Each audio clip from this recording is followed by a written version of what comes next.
newbies who stopped by Dawn Dares to Dream today to see what we're all about. Well, let me give you a brief summary about what my purpose is here at Dawn Dares to Dream. What I like to do is inspire adults to dream again. As we go through life and live our lives, we take on different roles and responsibilities, and we tend to put our dreams on the back burner. I'm here to inspire you and motivate you to pick those dreams back up and pursue them again. Today, guys, we are going to make chicken and waffles. Chicken and waffles. I'm so excited about my chicken and waffles. And I'm gonna make a bacon, egg, cheese, onion, pepper omelet as well. I just love my eggs when I have breakfast, so I have to do both. Now, we're also gonna make a homemade syrup and homemade whipped cream for the waffle topping as well. So let me tell you the ingredients that are gonna go in the dish. Now for the waffle, we're gonna use this mix here. I can't say the crunch, but we're gonna use this mix. We're gonna add in some half and half and some egg and some oil. So we're gonna use the canola oil. Now that's the waffle itself. Now for the topping, what we're gonna do is we're gonna take some brown sugar and some water and butter, and we're gonna use some vanilla extract as well. So that's gonna be for the homemade syrup for the waffle. And then we're gonna make whipped cream. Now the homemade whipped cream has powdered sugar, we're gonna do heavy whipping cream, and vanilla extract again.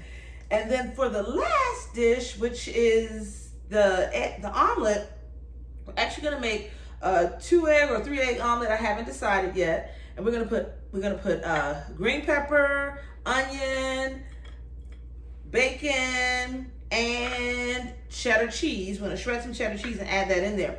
We're also gonna make, remember, the chicken with the waffles. So we're gonna use some chicken tenders. We're gonna put them in a dredge, which is flour. We're gonna make an egg wash in here. And then this is a Louisiana style seasoning breading for fish. We're gonna use this for the outer coating of the chicken. It's gonna be nice and crunchy chicken tender strips. So I believe I have stated everything. Now we're gonna season up the omelet with my Himalayan rock salt and black pepper. You know I love that.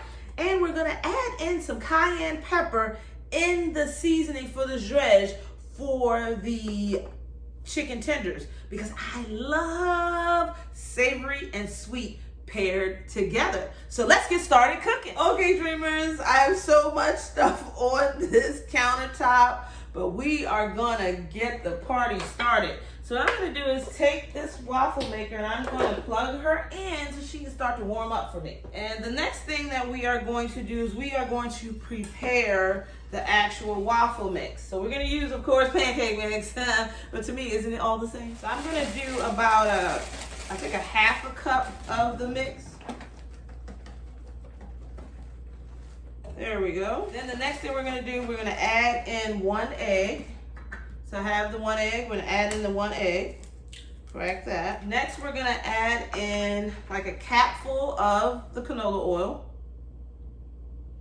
And then we're gonna add in some of the half and half. Now you could use milk. I don't have any milk because I don't drink regular milk.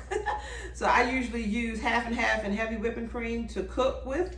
So that's usually what I have in the fridge. And now we're just gonna whip this all together.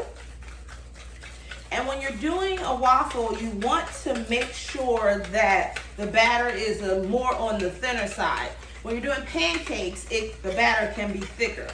We're gonna wait for it to heat. Now, I did buy this waffle maker on Amazon, and it has this thing that allows you to pour into it so that you don't make a mess when you're pouring, and it distributes evenly. I also have this scoop that came with it, so I just pour it in here, and then I pour it in there, and I do 2 of these, and that makes for 1 waffle. So those are for people who have never made waffles before, you know, making waffles for dummies. That would be me. So this is a very good waffle maker to actually purchase.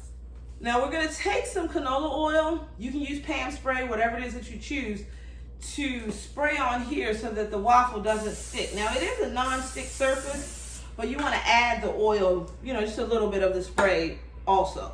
So I'm going to close that back up. We're going to stick this back on top, and it actually locks into place. And I think it's heated enough. We're going to pour. So we're going to take this and we're going to pour it in this top hole here. And I'm telling you, this is like fantabulous, because I was concerned about pouring too much of the mix in the waffle, you know, maker, and then having a problem. So now this is my second round. And that's that. We're going to remove this all from our table. Okay, so now what we're going to do, I placed the waffle in here. I smell it, so I believe that it's done. I actually don't have a timer or anything. I don't know how long it takes to make waffles, but I think this is done. So we're going to open this up, and I need to gather or grab a plate, and then I can put it on it. And what I do with my waffles, I'll just stick it in the microwave until I'm ready for it at the end of when I'm plating the dish. So I'm going to put the waffle here. See, it does it. I did a good job. See? Pretty good, pretty good. Stick her in the microwave. Now, I will give you another tip. That pancake mix was complete pancake mix, right? And you see that all the time where it says complete and it says just add water. Only beginners just add water. You want to add to that mix. You want to add the oil. You want to add the egg. You want to add the milk, because it's going to help you to have a fluffier, creamier pancake. In this case, waffle. So you add it even though it says it's complete. I have never made a waffle or a pancake batter from scratch, but I always add into the pre-made batter that I get from the store. So now what we're going to do is I need to put some actual oil in the pan, and I'm using canola oil. And I'm going to put this oil in the pan so that I can get prepared to fry my chicken strips. So now what I've done is I've placed the canola oil in the pan, and I'm getting that started. I want it to heat up. You do not want to put your protein in the pan unless it's to the proper temperature, because the catch is this. When you put your protein in the pan, when the oil isn't hot, the protein and the breading, it absorbs the oil. So you'll have a very greasy chicken tender. So I don't want a greasy chicken tender. So I have the oil heating. And by the time I finish the whole dredge, then it should be hot enough. I didn't put that much oil. I just put a little bit, just a little bit more than coating the pan, because I'm just going to put it on one side, turn it over, and fry it that way. And of course, like always, I have a special topic today. It's the month of September, and we are now going to focus on vision, because it is very important for us to cast the vision. Someone has to say, I know what direction that we are going in, and follow me. Someone is going to lead the crowd. The question is, are you that person? The fact that you're listening to me and watching me right now says that if you're not the leader, you're definitely on the path to being a leader. And if you're going to be a leader, you have to cast the vision. Don't be afraid, because when we cast the vision, it allows everyone to understand where we're going, what we're doing, how we're going to get there, what the steps entail. They begin to understand what the journey is that they've decided to go on. But if you don't cast the vision, and I mean open your mouth and cast the vision, they're never going to know. They're going to be confused. How are they going to follow you? How are you going to lead if no one knows where you are taking them?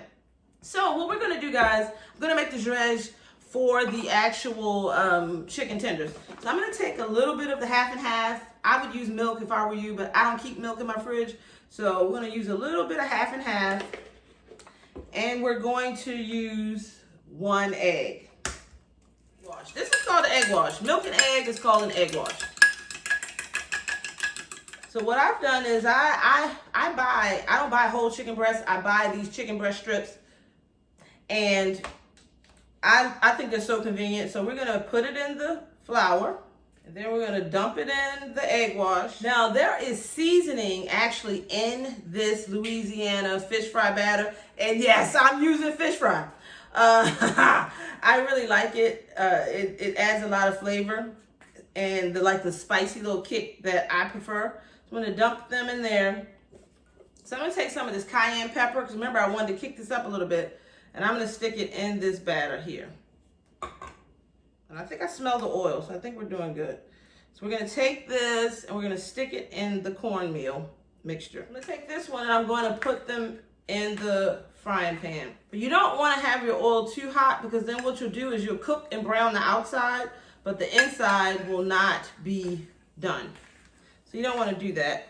So you want to just kind of have the oil is on like a medium to high heat. And the purpose of doing the dredge is to have a crispier chicken. If you don't want to have a thick crusted protein, then my advice would be to you don't do a dredge, just pat the actual flour mixture onto the protein and it'll be just enough. Another tip, because I've been giving out these tips today, right? So another tip I want to give today is when you smell your food, it's time to check it, because that means it's cooking. It can be almost done. It can be done. So when it gets very aromatic in your environment, it's like, okay, let me check. That chicken over there is smelling mighty done, but it needs to turn on the other side. So I'm going to do that, and then it'll probably only cook for a couple more minutes and be done. So what I did was I turned the fire off, and after I put the brown sugar in this pot, we're probably going to go ahead and be done with that. So what we're going to do now, we're going to make the syrup for the actual for the waffle. Now I do have some blueberry syrup that I made the last time that I did this, but today I wanted to just do something kind of simple, because when we go to the store, that's the syrup that we buy. So all I did was put that scoop in here, and I'm going to add a little water to it. I'm going to put it on the stove to begin to boil, and once it starts boiling, I'm going to add in the butter, and that's how simple it is. We're done. So I've removed the chicken, and I have it on the draining rack so that the grease can kind of drain away. So I'm going to leave the sugar out just in case I need a little bit more. If my ratio water to sugar is off, I really should have measured. Whenever you're doing any kind of syrup, it's usually equal parts liquid to whatever you are adding to it. So I should have done equal parts brown sugar and water. So I'm hoping I eyeballed it well enough. I placed the pot on like close to high, because I really want the sugar to dissolve and get cooking, and I want it to come up to a boil so I can see the thickness of it, because I might need to add a little bit more sugar. So now what we're going to do, we're going to chop up the vegetables for the omelet. The only veggies that are going in the omelet are green pepper and onion, and then I don't typically buy mushrooms because I think I might be allergic.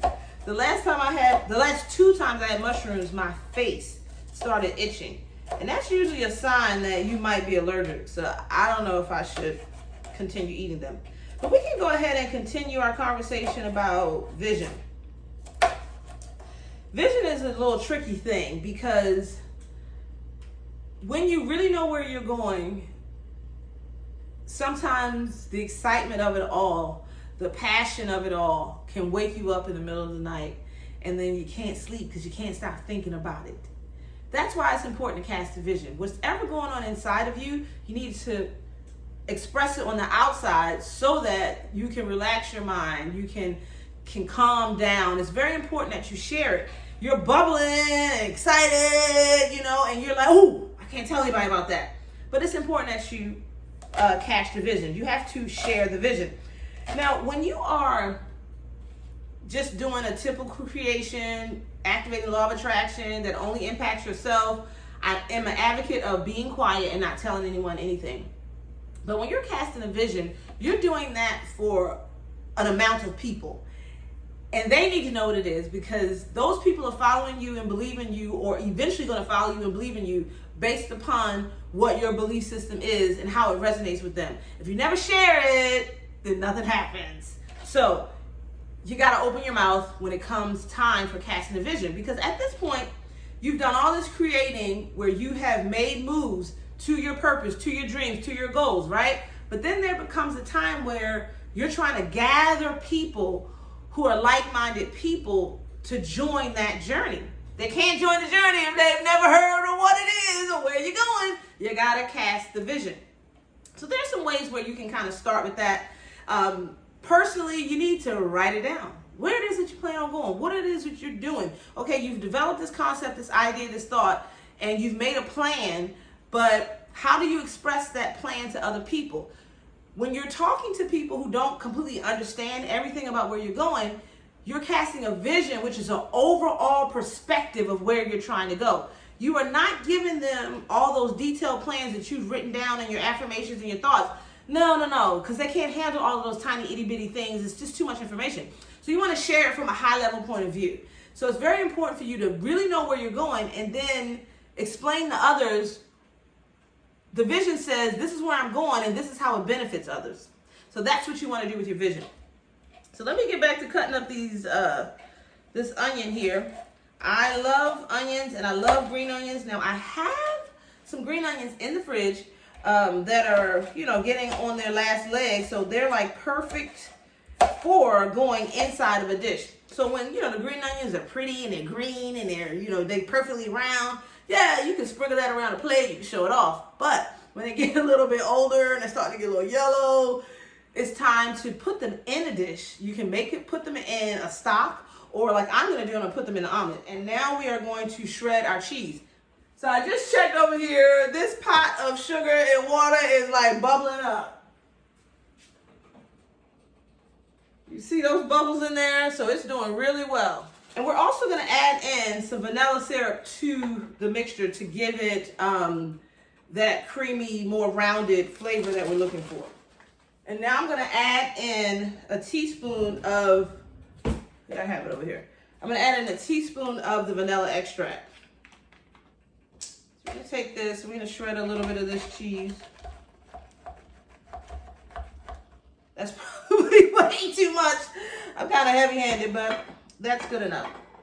And now I'm also going to start cooking the bacon because I'm going to use the bacon fat to actually saute my veggies and actually to cook the omelet. I'm not going to add any butter like I normally would. So now what we're going to do, the bacon is still cooking over here. I'm going to make the whipped cream since we have some downtime. So the whipped cream literally is going to be the powdered sugar, the vanilla extract, and heavy whipping cream. We're going to go ahead and actually stick these in the pan. We don't really need that much. Oh, this is all wiped off. I think this is a 1/4 cup. Stick that in there.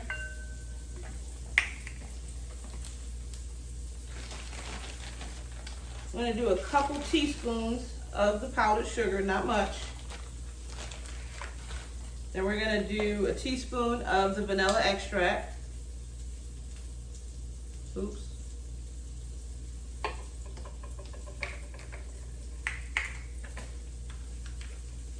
Now with the onions and peppers over there, you do not want to caramelize them, which is brown them. You just kind of want to sweat them a little bit. So we're going to stick this in here and we're going to just whip. See that? Whipped cream. Can you see that? I'm going to put it back in the freezer until it's time for me to use it though. So the onions and peppers have sweated enough, so I'm going to actually add in the egg. Now, there is a reason why I am going to turn the oven on. I'm turning the oven on broil because I want the egg to cook from the top. I don't have that chef whip the egg and it fly up and turn over. I don't really know how to do that. So as a result of me not knowing how to do that, I just put it in the oven. Most restaurants have what they call salamanders, where the heat comes from the top. So if they don't know how to flip either, they just stick the pan in there and it'll cook from the top and they fold it over and they're done and you have a pretty omelet. You haven't messed it up trying to fly in the air. Now, so I have my broiler on top inside the oven because I have an electric oven. If you have a gas oven, your broiler is probably in the bottom and you pull it out and that's where the fire is. So that's where you would want to stick your pan. But I don't have that issue. Mine's going straight in the oven because I have an electric stove. So I want to get back to the whole thought about vision and what that means and why it's important to cast it. I'll give you an example. For me, with Dawn Dares to Dream, I was kind of scared to present my thoughts and ideas to everyone. I don't have a problem speaking in public. I love to cook, so I don't have a problem doing that on camera. But to share with you from my heart and soul what it is that I think and believe that has helped me to progress to where I am in my life, and then to pass it on to others was very, very frightening. But I decided that due to the pandemic, to be honest, I feel like the pandemic pushed me into my purpose. With the pandemic occurring and me being home, I had a lot of time on my hands. I had a lot of time to think. Like most of us, some of us can't sit still in the house because we have so much time on our hands, and we are like, oh my God, and we are thinking about our life, our past, present, and future, and we may not be happy about who we are. Well, I'm working on being happier each day about who I am and more proud of myself each day because it's a work in progress. But the pandemic, with all the time and everything, it made me think about what it is that I was doing. Dawn Dares to Dream was only a name that I had on Instagram. Then I took that name and I said, I took this name because out of everything I've been through my life, all the negativity, all the failure, all the hurt, the pain, the trauma, I still choose to dream. So Dawn Dares to Dream is literally my mantra. It's who I am. And I want others to do the same. I'll show you. So this is what it's looking like. So it's coming along, but you see the top is still a little watery. So what I'm gonna do here shortly, I'm gonna stick it in the oven for about 5-10 minutes, and I'm going to add in the green onion. I gotta get the green onion. So I'm gonna take this and chop some of it up. I'm gonna do the white first. I actually really like the white parts of the green onion. It's very tasty. So when I put this in the oven, I'm gonna make sure that I stick these in there. So I'm gonna take these green onions and stick it in. I'm gonna stick the cheese in. I'm gonna stick it in the oven because that omelet is almost done. There we go. There's the omelet. I haven't closed it up yet, so it looks more like a frittata right now. But I want it to be served in the omelet format, so I'm gonna fold it over. Remember, you gotta write the vision, and as they say, the Bible says, and make it plain. Well, dreamers, we're all done. Take a look at this. We got our bacon, egg, and cheese omelet. We have our chicken tenders fried. We have our waffle with homemade whipped cream, homemade syrup. I can't wait to dig in. Now, remember, we are doing a giveaway. I keep talking about the giveaway every video. I am giving away a Hey Dreamers apron or a Dare to Dream shirt, maybe both. Who knows, who knows, who knows? But you have to enter to win. So what I need you to do is comment on the video. In the comment section, write giveaway. Email me at dawndarestodream.com. And in the subject line, write giveaway. And in the body, put your YouTube name. Now, once you do this, you'll be entered to win. And so there will be a random selection, and I will be able to email you and let you know about it and get your information so I can mail the items out to you. And there's possible there may be one more special gift, but you will not know unless you enter to win. So thank you for taking the time to watch me today. I so greatly appreciate it. And remember, if you like this video, give me thumbs up. Also, leave a comment stating giveaway. And if you haven't subscribed already, my face is going to be up here in a circle. Click on my face, select the gray bell, select all, and that way you'll be notified to all of my new content that I place up here to YouTube. Have a great day, dreamers!